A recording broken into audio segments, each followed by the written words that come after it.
Bing boing bing. Everybody has a story to tell with Toddy One Skip.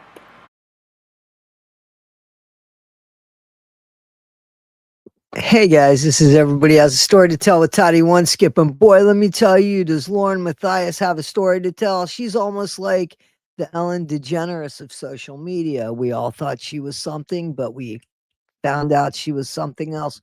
Well, I have to tell you, Lauren had me fooled, but Ellen didn't. There's always something about Ellen. But there was kind of always something about Lauren. Sometimes she could be condescending, I found her, but that doesn't mean that she's guilty of lying and being the person, unfortunately, that she is.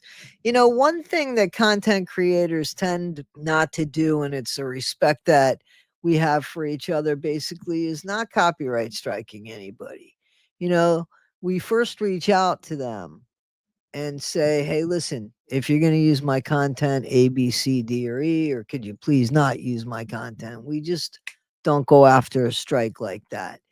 And, you know, I've had a lot of people take my content and do bullshit with it. And a lot of people take my content. I've never striked anybody on copyright. Boy. Anyway, that being said,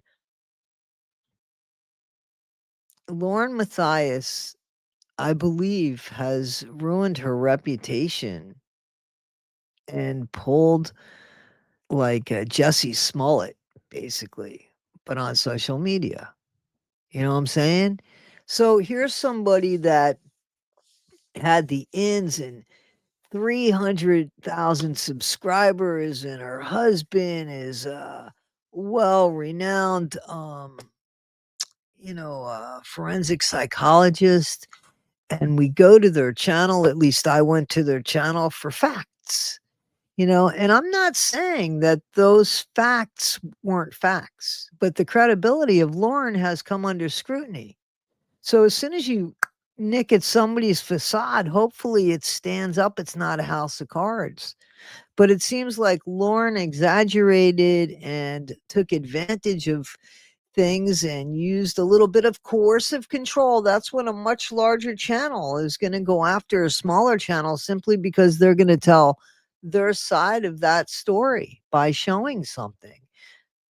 What are you afraid of, Lauren? And that doesn't look good. I know people that held her channel in such a high regard and thought of her in such a high regard. And after looking into what's going on, have now lost all due respect.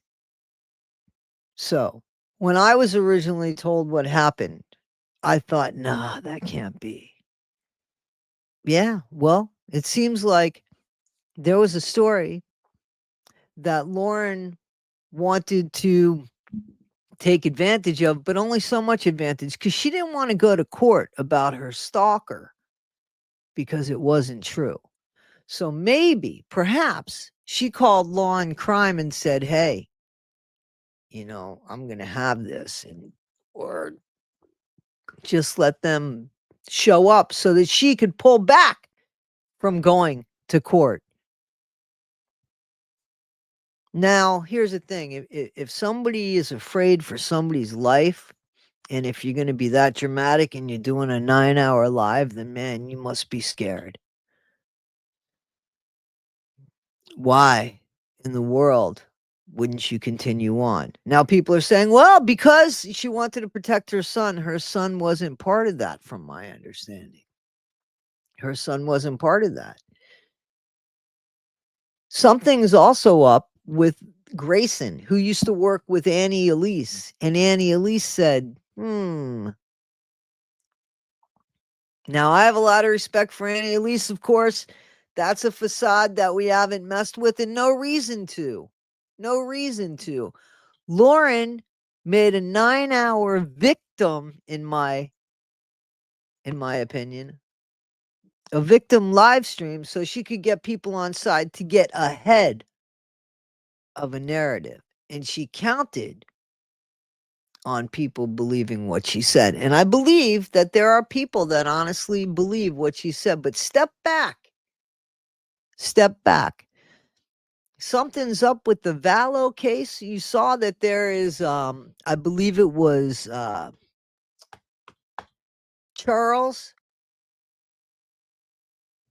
right? Charles, his niece saying something about Lauren, right? So she's a victim. She would be a victim. I thought that Lauren was for the victims. Guys, I'm going to do a deep dive into this. I'm also going to do a deep dive into the corruption case that's going on in Kentucky with that judge that got shot by the sheriff. I shot the sheriff. No, I didn't. I shot the judge instead because there's stuff going on there. That's not a funny situation. I know I got to add a little bit of laugh, laugh, ha, ha into my stuff. Corruption runs deep. We go to people, and this is included with Lauren and John, Dr. John. We go to people like this that want to show us that they have the right to be an authority about certain things by showing us good credentials and good integrity. And when that is a failure to us, it causes more than disappointment. It makes us question. It makes us question, is there good? Is there good when a judge takes advantage of a 16-year-old child? And that judge takes an oath about being fair and upholding the law, and then takes advantage of vulnerability. When content creators say, listen, I'm going to tell you the truth. Trust me, I'm going to tell you the truth. And if I mess up, I'm going to tell you that. Only to be somebody who's not very kind, not very nice, doesn't have the victim's perspective at heart, doesn't have what they've gone through at heart, would rather tear them down than have integrity. Hold up your truth. There's something wrong with that. So I've asked, what are content creators responsible for? Telling the truth, their integrity, right? Content creators are responsible for that. I have to eat something, my stomach.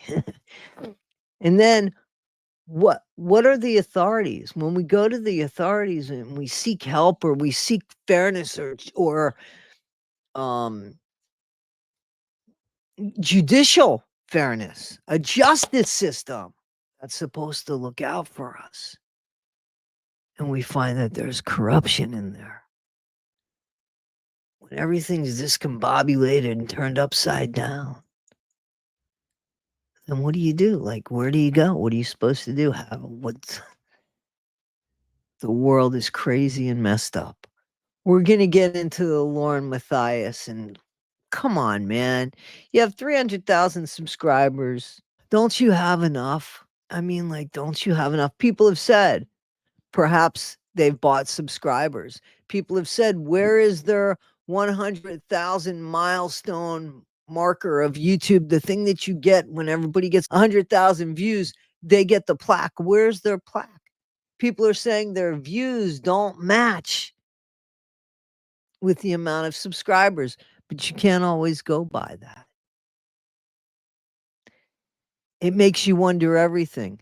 When somebody takes an untruth and you find out about it, you start peeling back the layers of everything. It kind of is like what happens with Gypsy Rose Blanchard, right?